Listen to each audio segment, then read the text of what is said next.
Thank you. Thank you.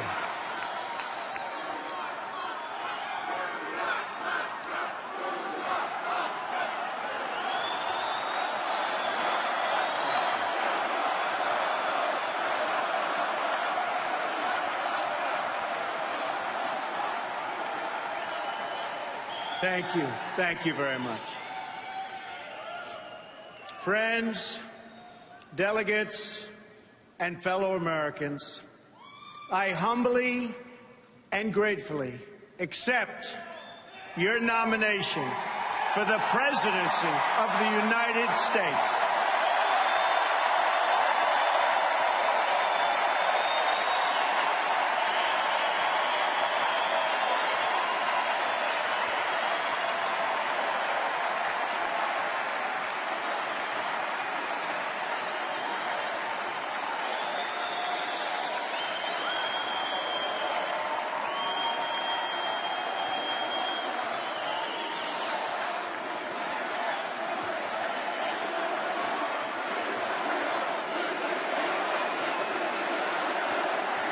USA, USA, USA, USA.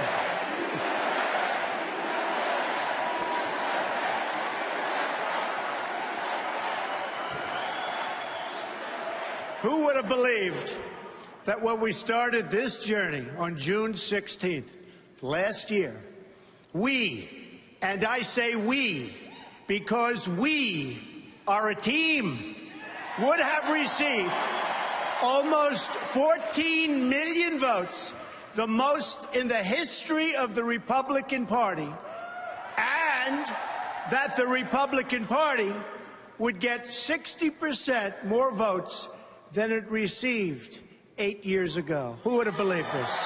Who would have believed this?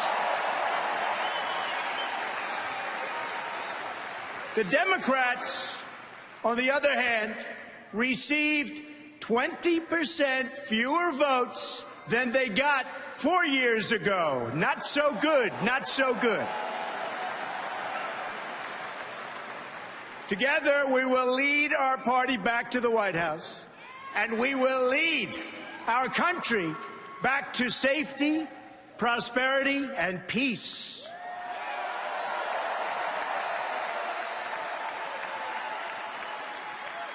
We will be a country of generosity and warmth, but we will also be a country of law and order.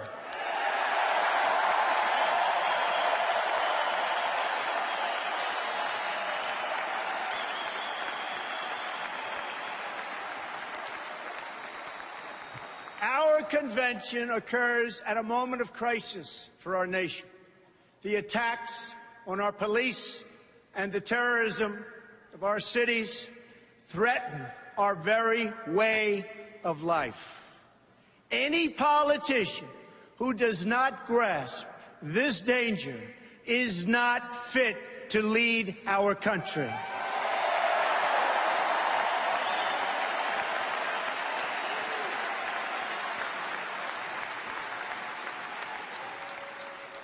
Americans watching this address tonight have seen the recent images of violence in our streets and the chaos in our communities. Many have witnessed this violence personally. Some have even been its victims. I have a message for all of you. The crime and violence that today afflicts our nation will soon, and I mean very soon, come to an end.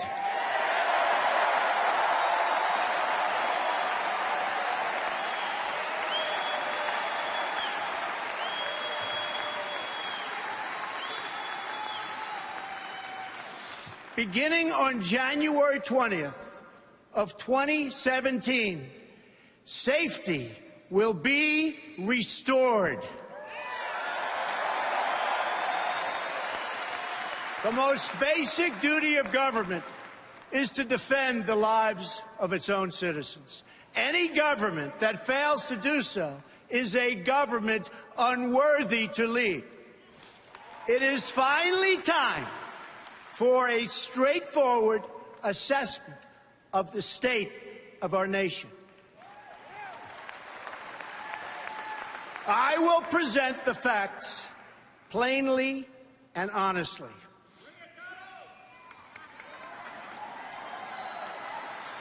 We cannot afford to be so politically correct anymore.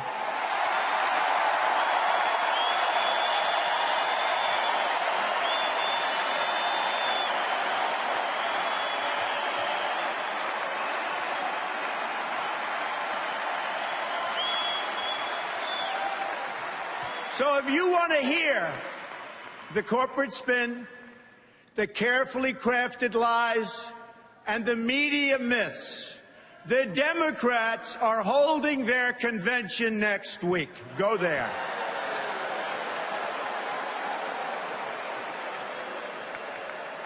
But here at our convention, there will be no lies. We will honor the American people with the truth and nothing else.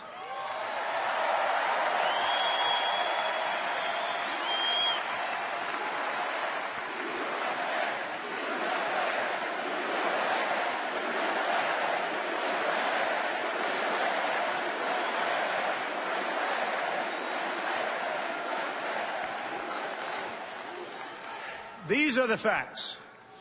Decades of progress made in bringing down crime are now being reversed by this administration's rollback of criminal enforcement.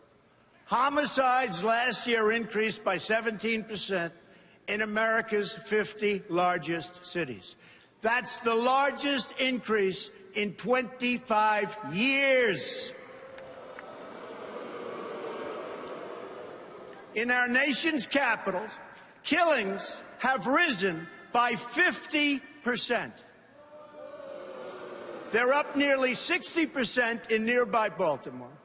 In the president's hometown of Chicago, more than 2,000 people have been the victim of shootings this year alone, and almost 4,000 have been killed in the Chicago area since he took office.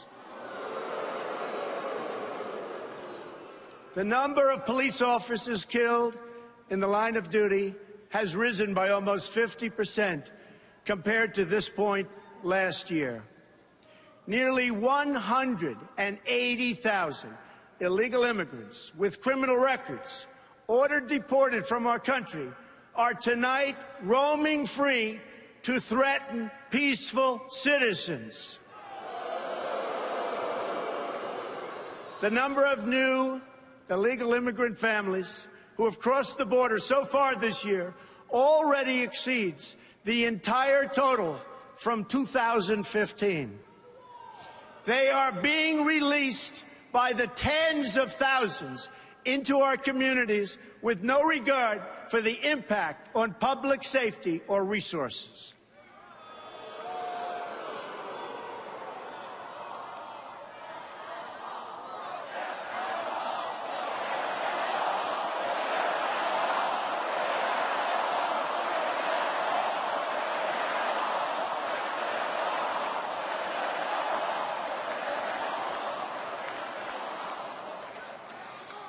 One such border crosser was released and made his way to Nebraska. There, he ended the life of an innocent young girl named Sarah Root. She was 21 years old and was killed the day after graduating from college with a 4.0 grade point average, #1 in her class. Her killer was then released a second time, and he is now a fugitive from the law. I've met Sarah's beautiful family, but to this administration, their amazing daughter was just one more American life that wasn't worth protecting. No more. One more child to sacrifice on the order and on the altar of open borders. What about our economy? Again, I will tell you the plain facts that have been edited out of your nightly news and your morning newspaper. Nearly 4 in 10 African American children are living in poverty, while 58% of African American youth are now not employed. 2 million more Latinos are in poverty today than when President Obama took his oath of office less than 8 years ago. Another 14 million people have left the workforce entirely. Household incomes are down more than $4,000 since the year 2000. That's 16 years ago. Our trade deficit in goods reached nearly, think of this, our trade deficit is $800 billion. Yeah, think of that, $800 billion. Last year alone, we're going to fix that.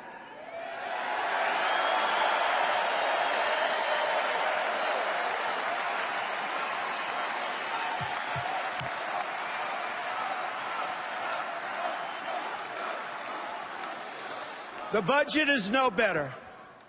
President Obama has almost doubled our national debt to more than $19 trillion and growing. And yet, what do we have to show for it? Our roads and bridges are falling apart. Our airports are third world condition. And 43 million Americans are on food stamps. Now, let us consider the state of affairs abroad. Not only have our citizens endured domestic disaster, but they've lived through one international humiliation after another, one after another. We all remember the images of our sailors being forced to their knees by their Iranian captors at gunpoint. This was just prior to the signing of the Iran deal, which gave back to Iran $150 billion and gave us absolutely nothing. It will go down in history as one of the worst deals ever negotiated. Another humiliation came when President Obama drew a red line in Syria, and the whole world knew it meant absolutely nothing. In Libya, our consulate, the symbol of American prestige around the globe, was brought down in flames. America is far less safe, and the world is far less stable than when Obama made the decision to put Hillary Clinton in charge of America's foreign policy.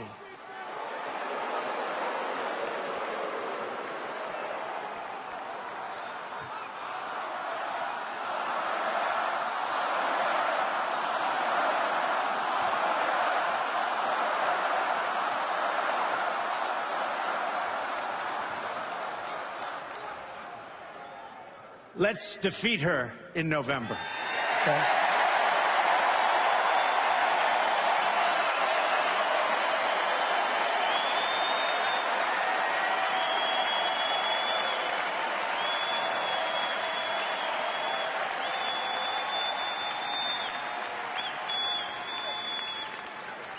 I am certain that it was a decision that President Obama truly regrets.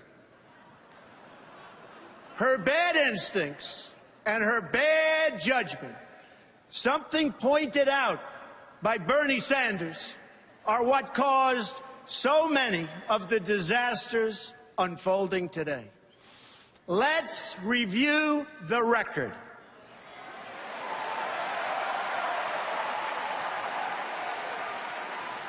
In 2009, pre-Hillary, ISIS was not even on the map. Libya was stable. Egypt was peaceful.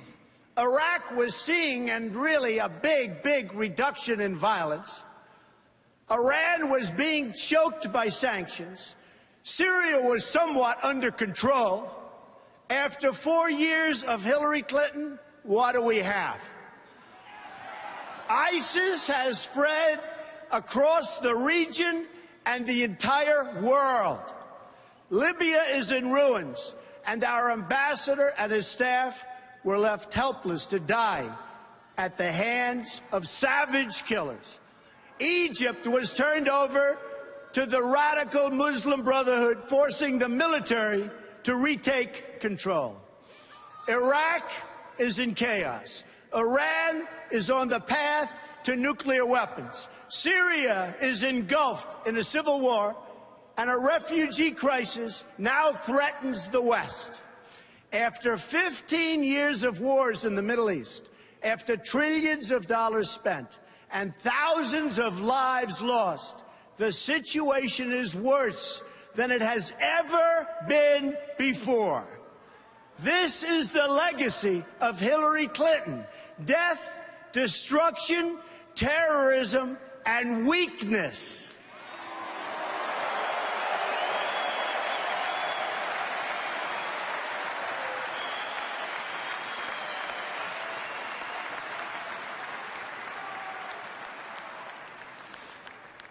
But Hillary Clinton's legacy does not have to be America's legacy.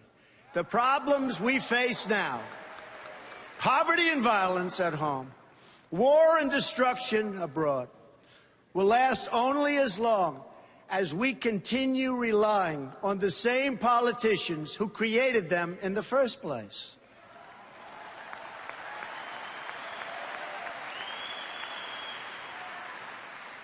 A change in leadership is required to produce a change in outcomes.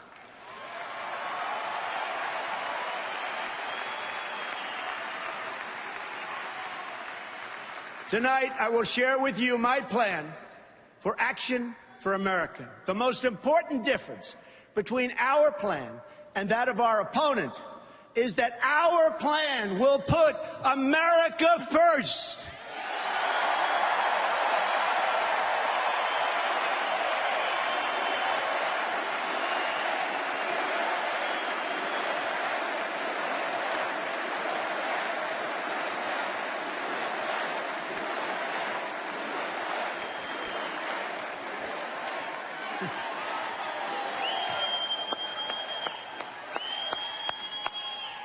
Americanism, not globalism, will be our credo as long as we are led by politicians who will not put America first. Then we can be assured that other nations will not treat America with respect, the respect that we deserve.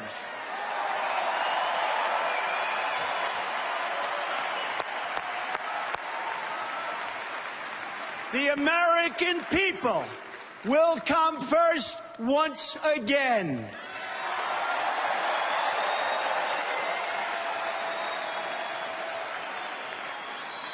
My plan will begin with safety at home, which means safe neighborhoods, secure borders, and protection from terrorism. There can be no prosperity without law and order.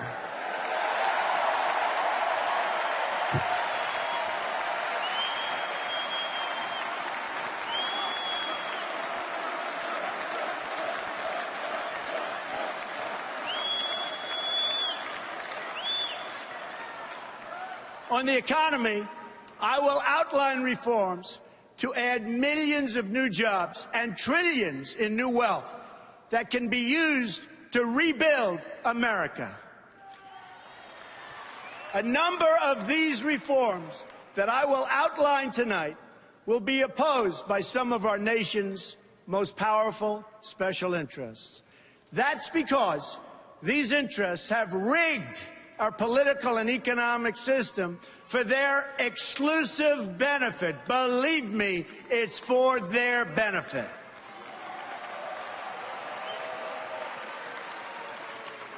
big business, elite media, and major donors are lining up behind the campaign of my opponent because they know she will keep our rigged system in place. They are throwing money at her because they have total control over every single thing she does. She's their puppet, and they pull the strings.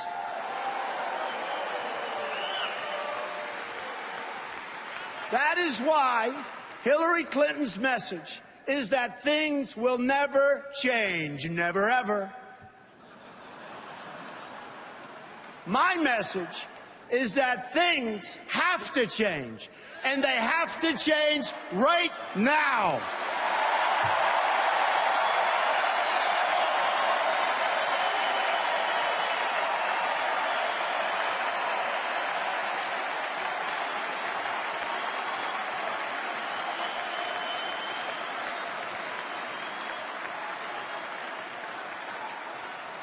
Every day, I wake up determined to deliver a better life for the people all across this nation that have been ignored, neglected, and abandoned. I have visited the laid-off factory workers and the communities crushed by our horrible and unfair trade deals. These are the forgotten men and women of our country, and they are forgotten, but they're not going to be forgotten long.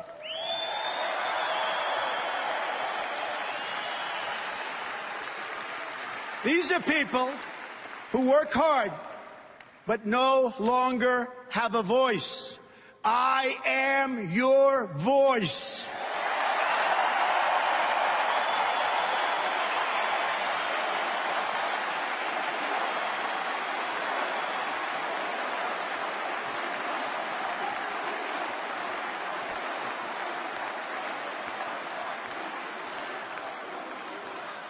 I have embraced crying mothers who have lost their children because our politicians put their personal agendas before the national good. I have no patience for injustice.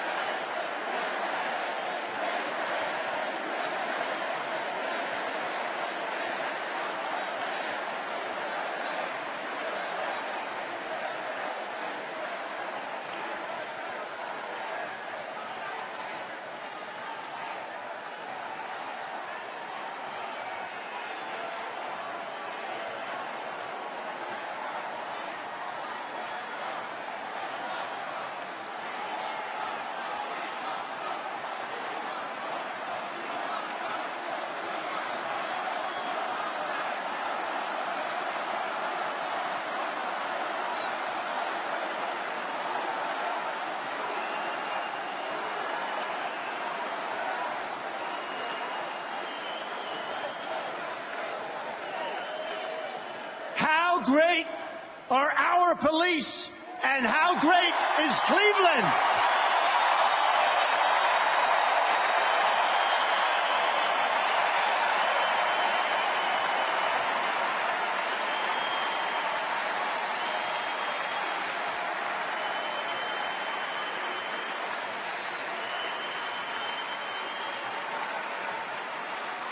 Thank you. I have no patience for injustice, no tolerance for government incompetence, of which there is so much, no sympathy for leaders who fail their citizens. When innocent people suffer because our political system lacks the will or the courage or the basic decency to enforce our laws, or still worse, has sold out to some corporate lobbyist for cash, I am not able to look the other way, and I won't look the other way.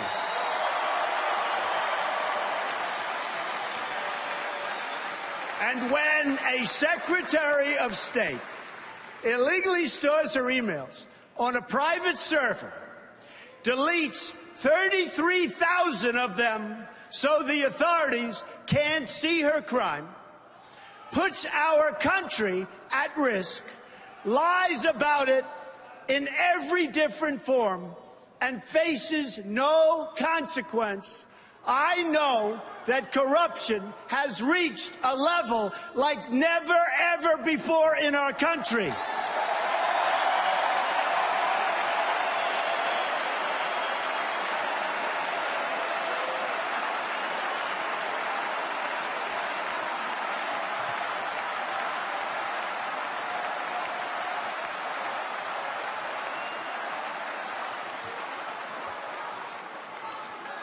When the FBI director says that the Secretary of State was extremely careless and negligent in handling our classified secrets, I also know that these terms are minor compared to what she actually did.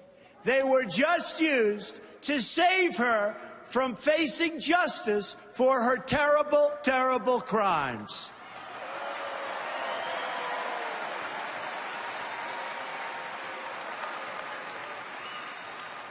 In fact, her single greatest accomplishment may be committing such egregious crime and getting away with it, especially when others who have done far less have paid so dearly.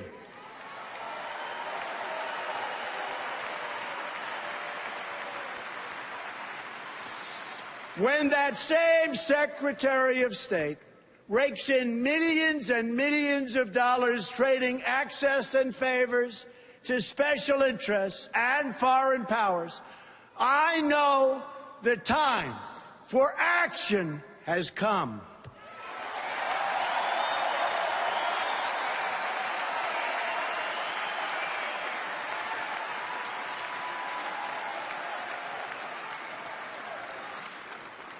I have joined the political arena so that the powerful can no longer beat up on people who cannot defend themselves.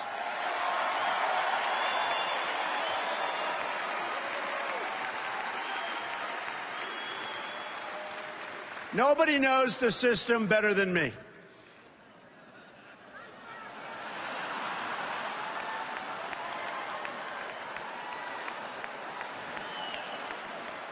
Which is why I alone can fix it.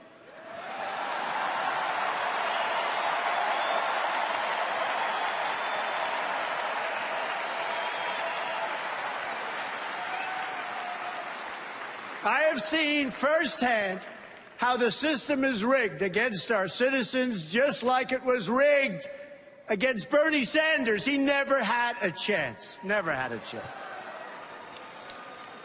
But his supporters will join our movement because we will fix his biggest single issue, trade deals that strip our country of its jobs and strip us of our wealth as a country.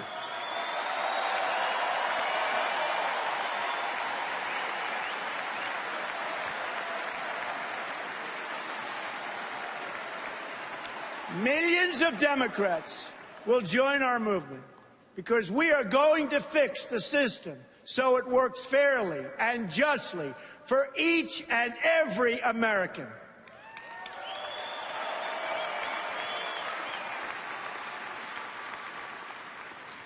In this cause, I am proud to have at my side the next Vice President of the United States, Governor Mike Pence of Indiana.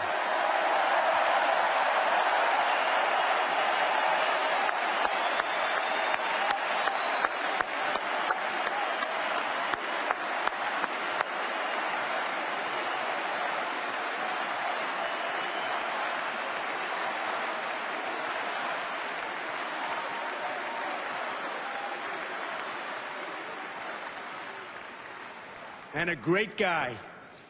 We will bring the same economic success to America that Mike brought to Indiana, which is amazing.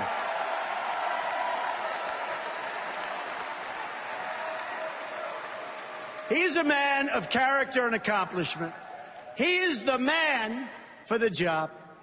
The first task for our new administration will be to liberate our citizens from the crime and terrorism and lawlessness that threatens our communities. America was shocked to its core when our police officers in Dallas were so brutally executed. Immediately after Dallas, we've seen continued threats and violence against our law enforcement officials. Law officers have been shot or killed in recent days in Georgia, Missouri, Wisconsin, Kansas, Michigan, and Tennessee.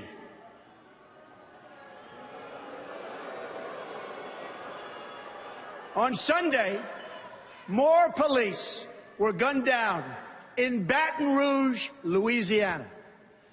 3 were killed and 3 were very, very badly injured. An attack on law enforcement is an attack on all Americans.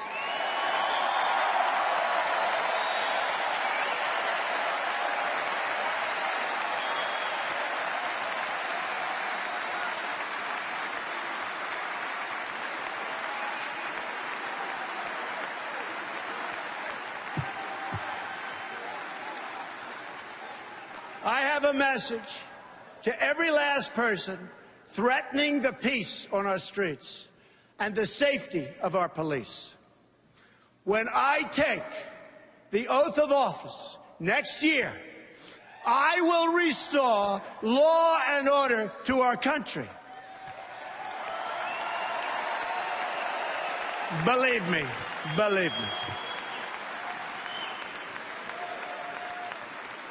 I will work with and appoint the best and brightest prosecutors and law enforcement officials to get the job properly done.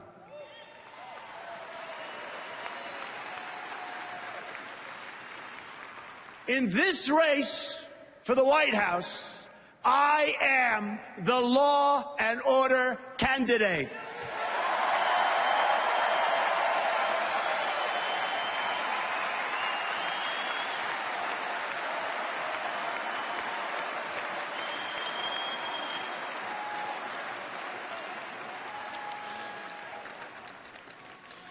The irresponsible rhetoric of our president, who has used the pulpit of the presidency to divide us by race and color, has made America a more dangerous environment than, frankly, I have ever seen and anybody in this room has ever watched or seen. This administration has failed America's inner cities. Remember, it has failed America's inner cities. It's failed them on education. It's failed them on jobs. It's failed them in crime. It's failed them in every way and on every single level. When I am president, I will work to ensure that all of our kids are treated equally and protected equally.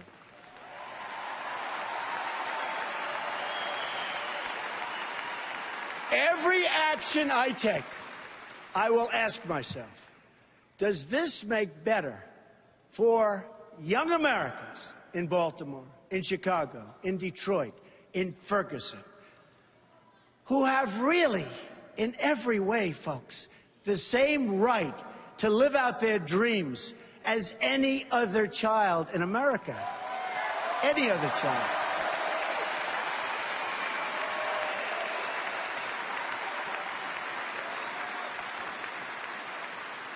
To make life safe for all of our citizens, we must also address the growing threats we face from outside the country. We are going to defeat the barbarians of ISIS, and we're going to defeat them fast.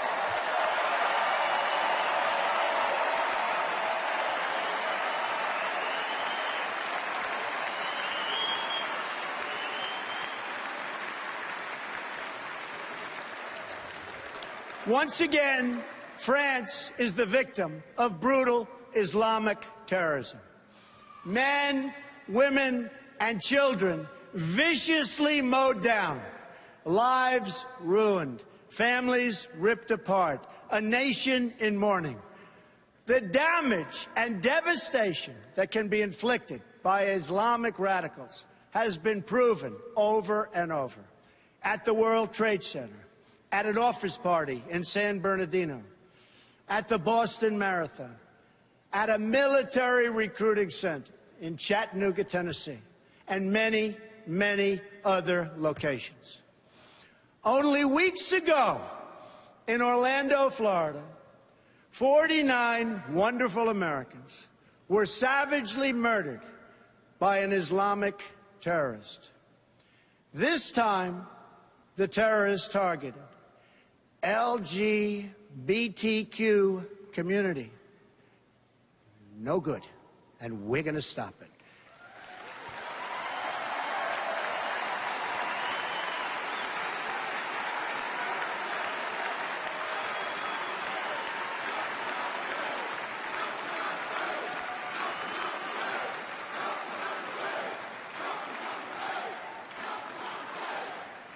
As your president, I will do everything in my power to protect our LGBTQ citizens from the violence and oppression of a hateful foreign ideology. Believe me.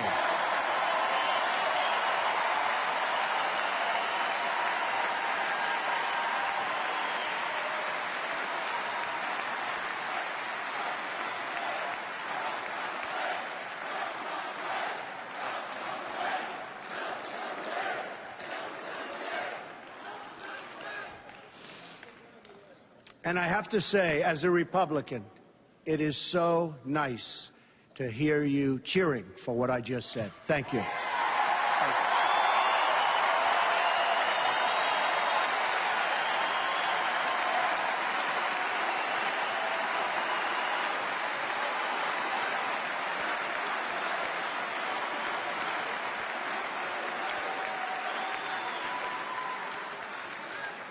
To protect us from terrorism, we need to focus on three things.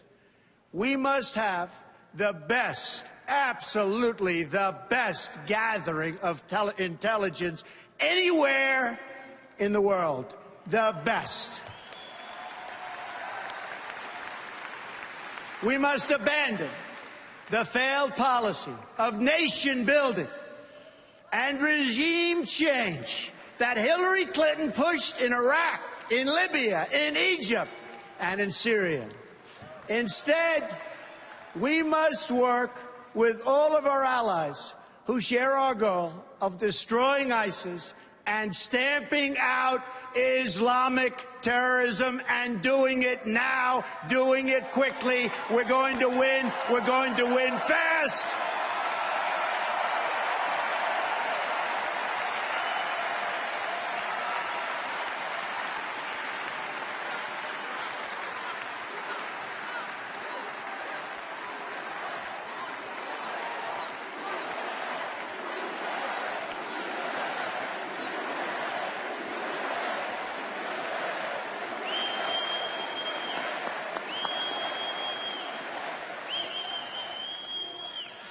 This includes working with our greatest ally in the region, the State of Israel.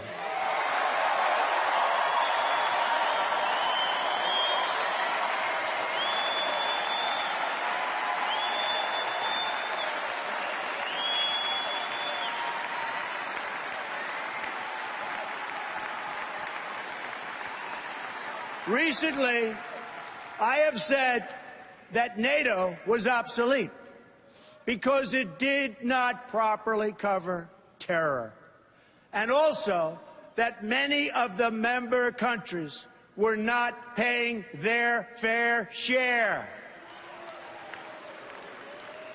As usual, the United States has been picking up the cost. Shortly thereafter, it was announced that NATO will be setting up a new program in order to combat terrorism, a true step in the right direction.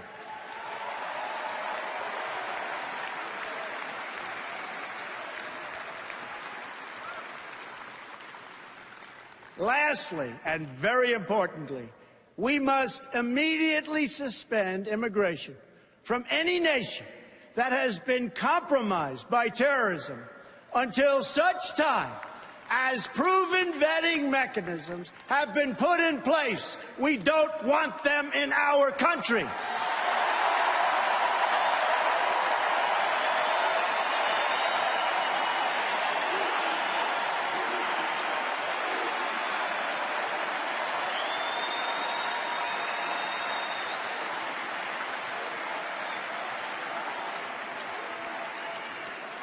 My opponent has called for a radical 550% increase in Syrian. Think of this. Think of this. This is not believable, but this is what's happening. A 550% increase in Syrian refugees on top of the existing massive refugee flows coming into our country already under the leadership of President Obama.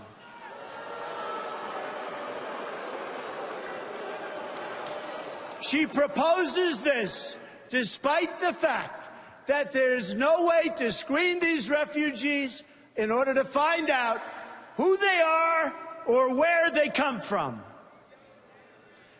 I only want to admit individuals into our country who will support our values and love our people.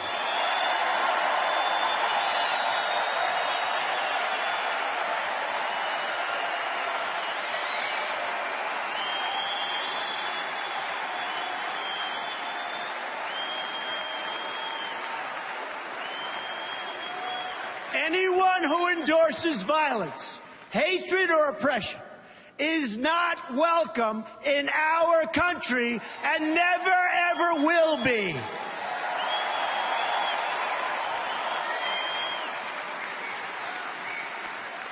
Decades of record immigration have produced lower wages and higher unemployment for our citizens, especially for African American and Latino workers. We are going to have an immigration system that works, but one that works for the American people.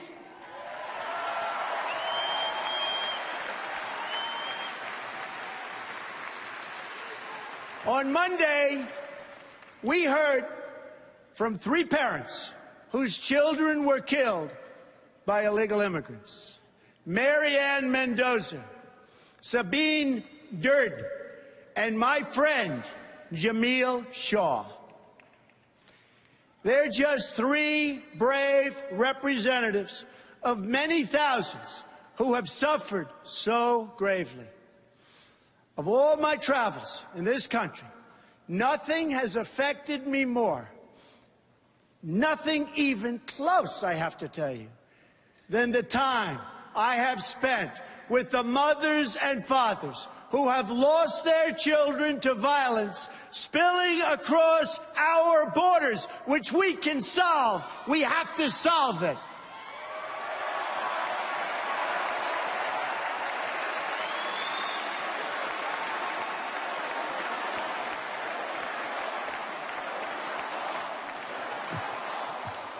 These families have no special interest to represent them. There are no demonstrators to protect them, and certainly none to protest on their behalf. My opponent will never meet with them or share in their pain, believe me. Instead, my opponent wants sanctuary cities.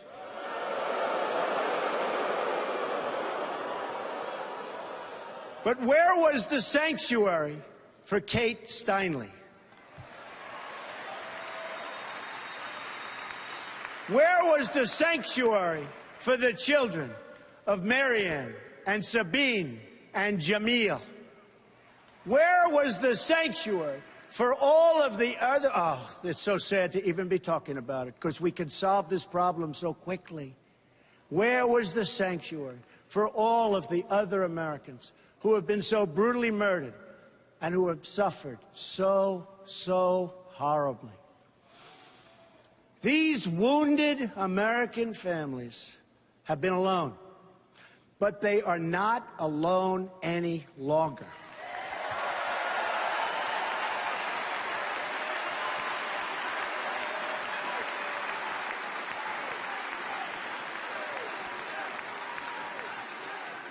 Tonight, this candidate and the whole nation stand in their corner to support them, to send them our love, and to pledge in their honor that we will save countless more families from suffering and the same awful fate.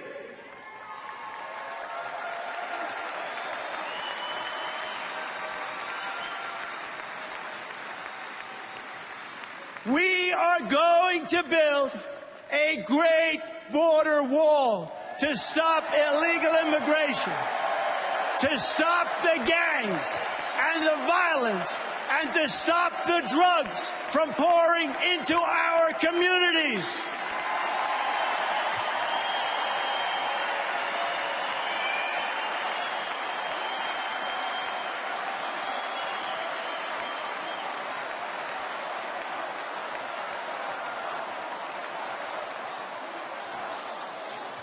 I have been honored to receive the endorsement of America's Border Patrol agents, and will work directly with them to protect the integrity of our lawful immigration system. Lawful. By ending catch and release on the border, we will end the cycle of human smuggling and violence. Illegal border crossings will go down. We will stop it. It won't be happening very much anymore, believe me.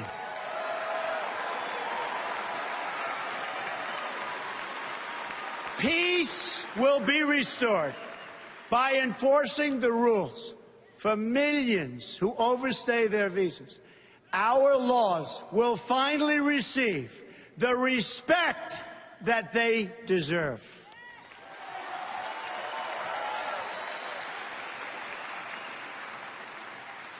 Tonight, I want every American whose demands for immigration security have been denied, and every politician who has denied them, to listen very, very closely to the words I am about to say.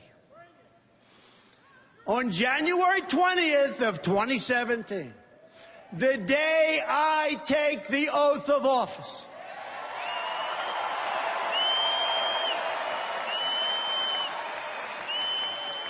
Americans will finally wake up in a country where the laws of the United States are enforced.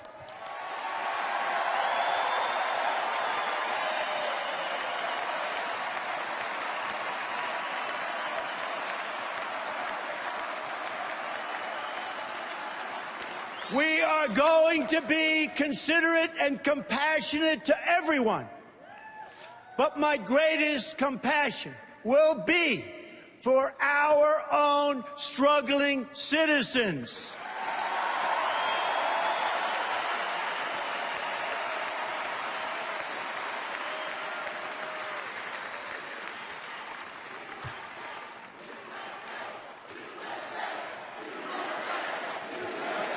USA, USA, USA.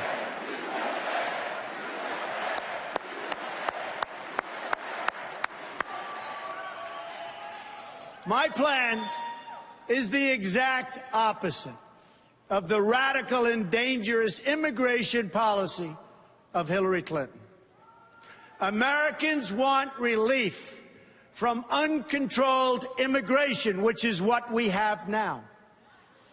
Communities want relief, yet Hillary Clinton is proposing mass amnesty, mass immigration, and mass lawlessness.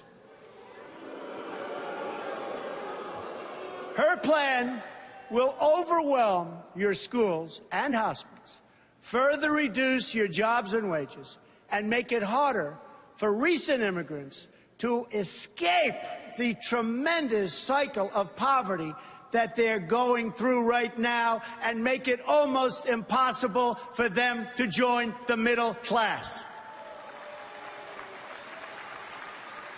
I have a different vision for our workers. It begins with a new fair trade policy that protects our jobs and stands up to countries that cheat, of which there are many.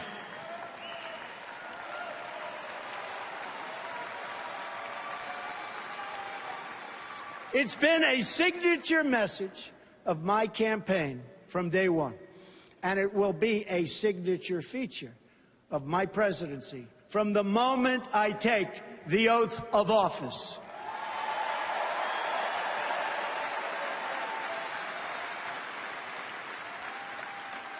I have made billions of dollars in business-making deals.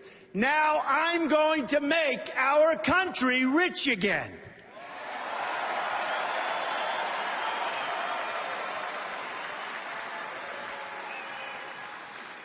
Using the greatest business people in the world, which our country has, I am going to turn our bad trade agreements into great trade agreements.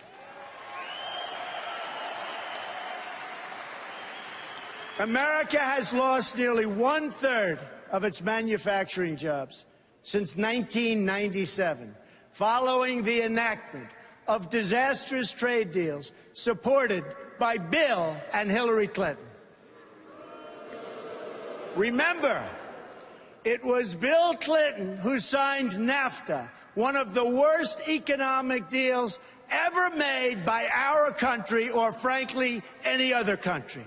Never, ever again.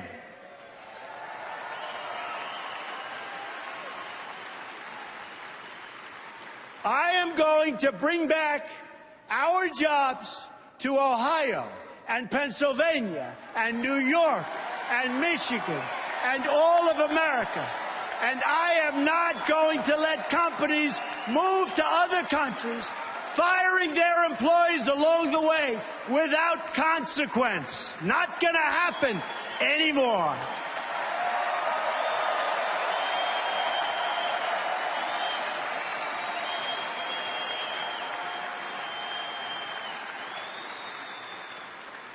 My opponent, on the other hand, has supported virtually every trade agreement that has been destroying our middle class.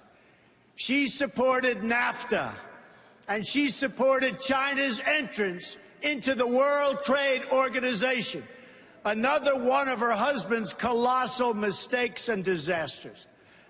She supported the job-killing trade deal with South Korea. She supported the Trans-Pacific Partnership, which will not only destroy our manufacturing, but it will make America subject to the rulings of foreign governments, and it's not going to happen.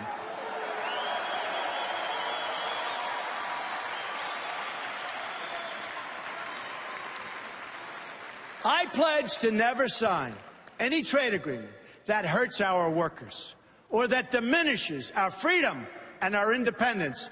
We will never, ever sign bad trade deals. America first. Again, America first.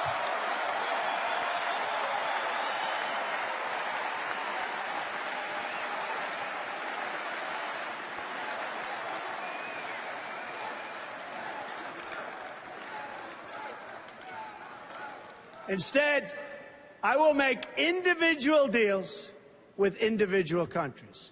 No longer will we enter into these massive transactions with many countries that are thousands of pages long, and which no one from our country even reads or understands. We are going to enforce all trade violations against any country that cheats.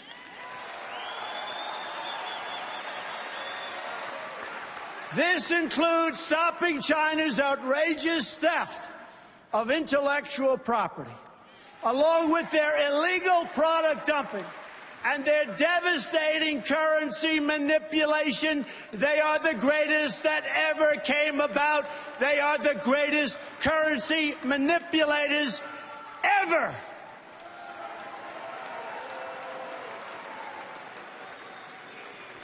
Our horrible trade agreements with China and many others will be totally renegotiated. That includes renegotiating NAFTA to get a much better deal for America, and we'll walk away if we don't get that kind of a deal.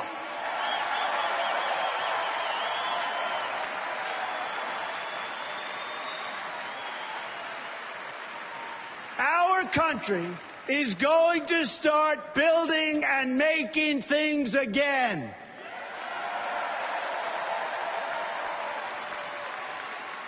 Next comes the reform of our tax laws, regulations, and energy rules. While Hillary Clinton plans a massive, and I mean massive, tax increase, I have proposed the largest tax reduction of any candidate who has run for president this year, Democrat or Republican.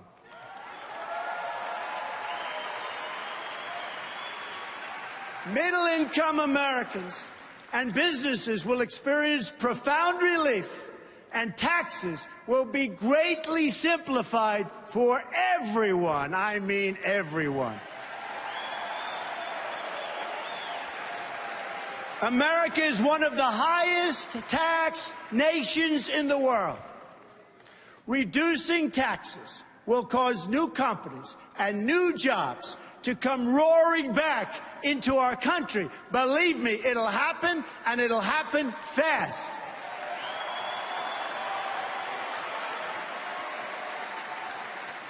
Then we're going to deal with the issue of regulation, one of the greatest job killers of them all. Excessive regulation is costing our country as much as $2 trillion a year, and we will end it very, very quickly.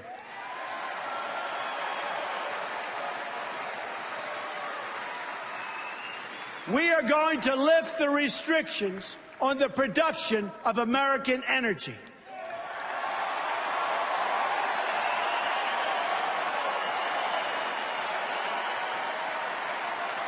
This will produce more than $20 trillion in job-creating economic activity over the next 4 decades. My opponent, on the other hand, wants to put the great miners and the great steelworkers of our country out of work and out of business. That will never happen with Donald J. Trump as president. Our steelworkers and our miners are going back to work again.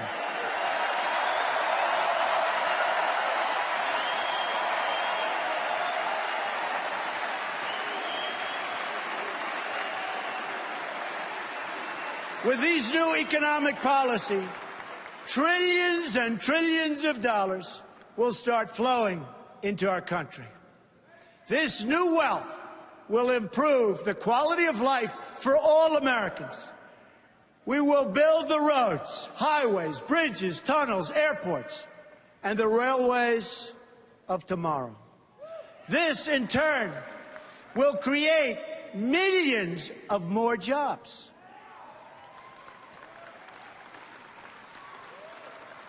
We will rescue kids from failing schools by helping their parents send them to a safe school of their choice.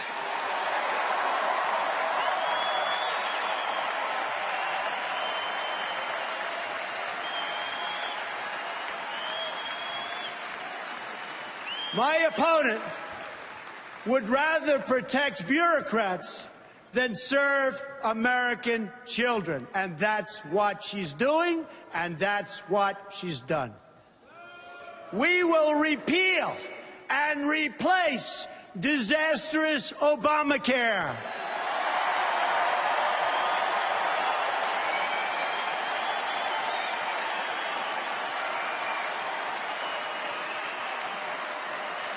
You will be able to choose your own doctor again.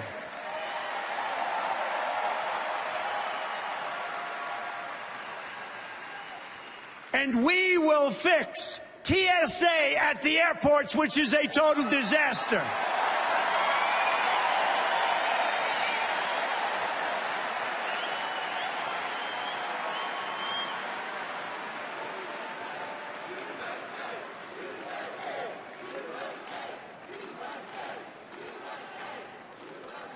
Thank you. Thank you. We're going to work with all of our students who are drowning in debt to take the pressure off these young people just starting out in their adult lives. Tremendous problem. We will completely rebuild our depleted military.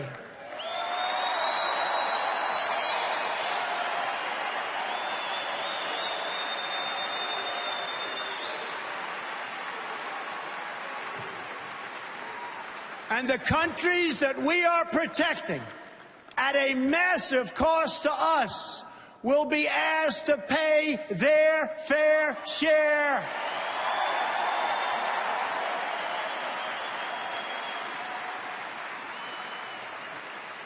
We will take care of our great veterans like they have never been taken care of before.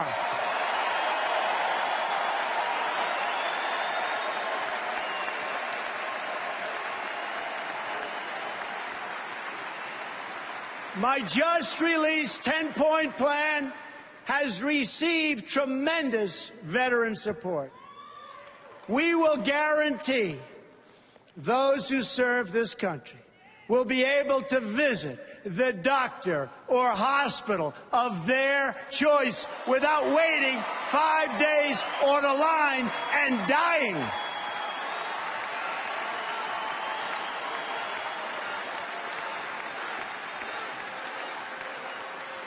My opponent dismissed the VA scandal. One more sign of how out of touch she really is.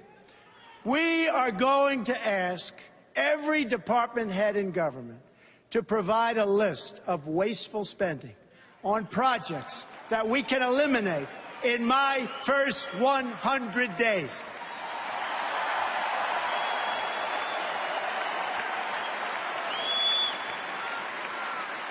The politicians have talked about this for years, but I'm going to do it.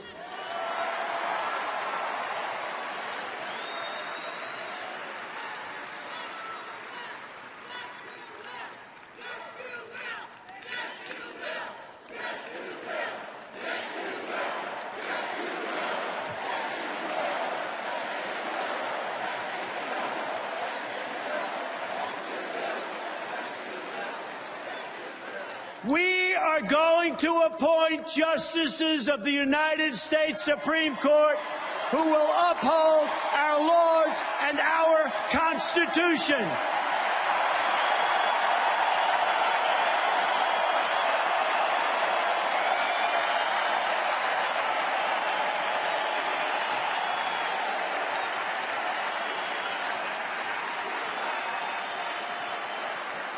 The replacement of our beloved Justice Scalia will be a person of similar views, principles, and judicial philosophies. Very important.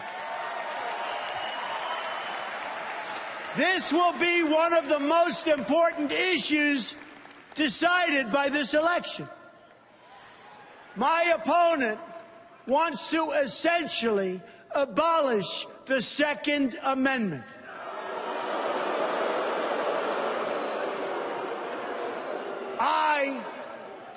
on the other hand, received the early and strong endorsement of the National Rifle Association and will protect the right of all Americans to keep their families safe.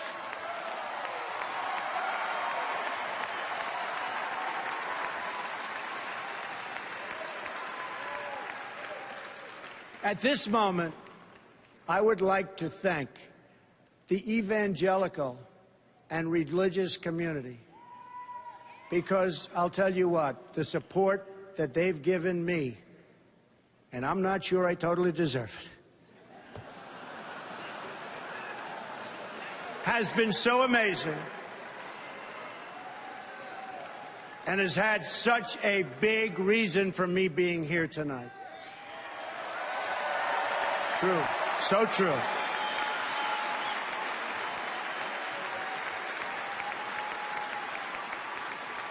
They have much to contribute to our politics, yet our laws prevent you from speaking your minds from your own pulpits. An amendment pushed by Lyndon Johnson many years ago threatens religious institutions with a loss of their tax-exempt status if they openly advocate their political views. Their voice has been taken away. I am going to work very hard to repeal that language and to protect free speech for all Americans.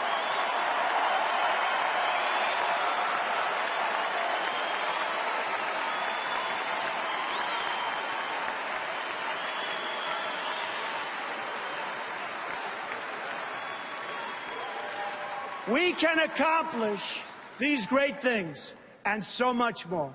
All we need to do is start believing in ourselves and in our country again. Start believing.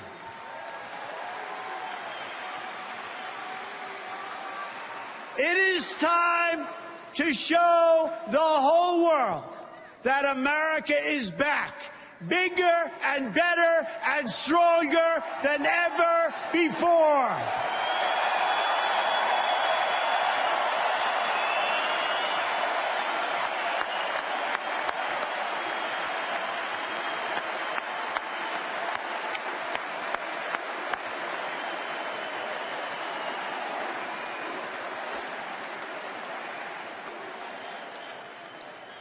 In this journey, I'm so lucky to have at my side my wife, Melania, and my wonderful children,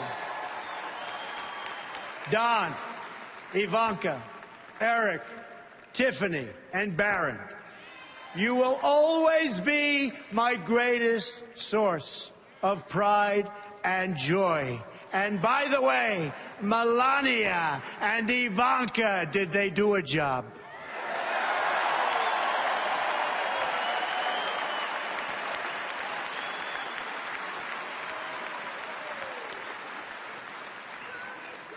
My dad, Fred Trump, was the smartest and hardest working man I ever knew. I wonder sometimes what he'd say if he were here to see this and to see me tonight.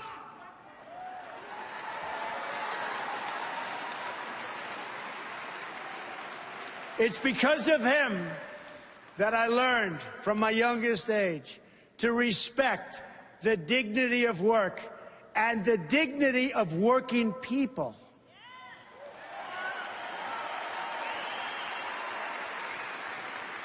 He was a guy most comfortable in the company of bricklayers and carpenters and electricians.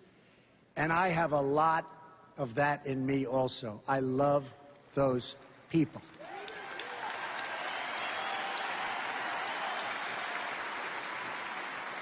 Then there's my mother, Mary.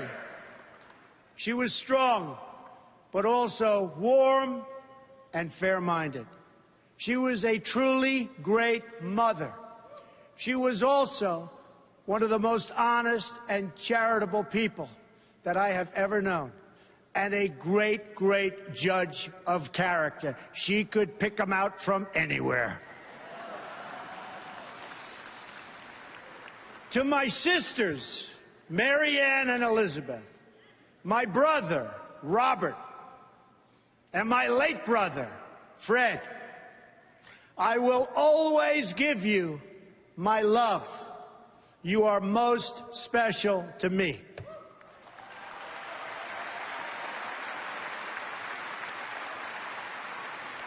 I have had a truly great life in business. But now, my sole and exclusive mission is to go to work for our country, to go to work for you.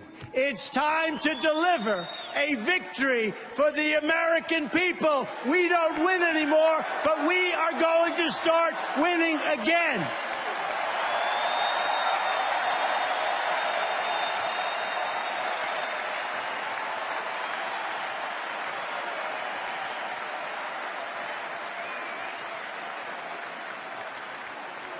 But to do that, we must break free from the petty politics of the past. America is a nation of believers, dreamers, and strivers that is being led by a group of censors, critics, and cynics. Remember, all of the people telling you you can't have the country you want are the same people that wouldn't stand. I mean, they said Trump doesn't have a chance of being here tonight. Not a chance. The same people. Oh, we love defeating those people, don't we? Don't we love defeating those people? Love it, love it, love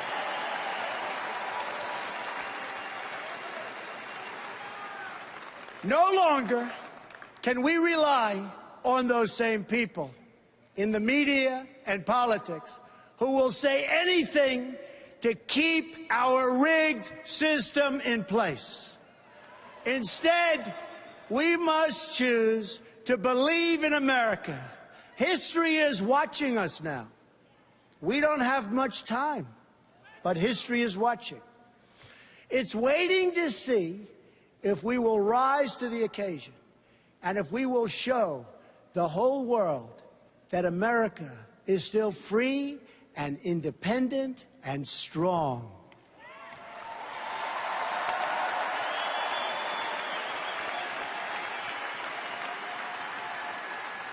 I am asking for your support tonight so that I can be your champion in the White House, and I will be your champion.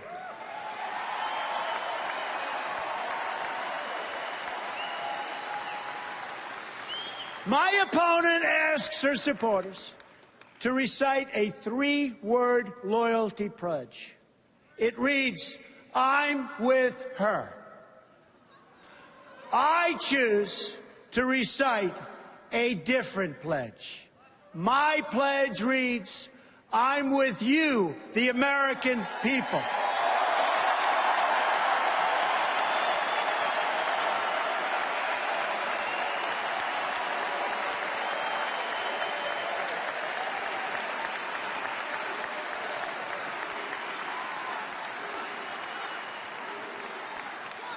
I am your voice. So to every parent who dreams for their child, and every child who dreams for their future, I say these words to you tonight. I am with you, I will fight for you, and I will win for you.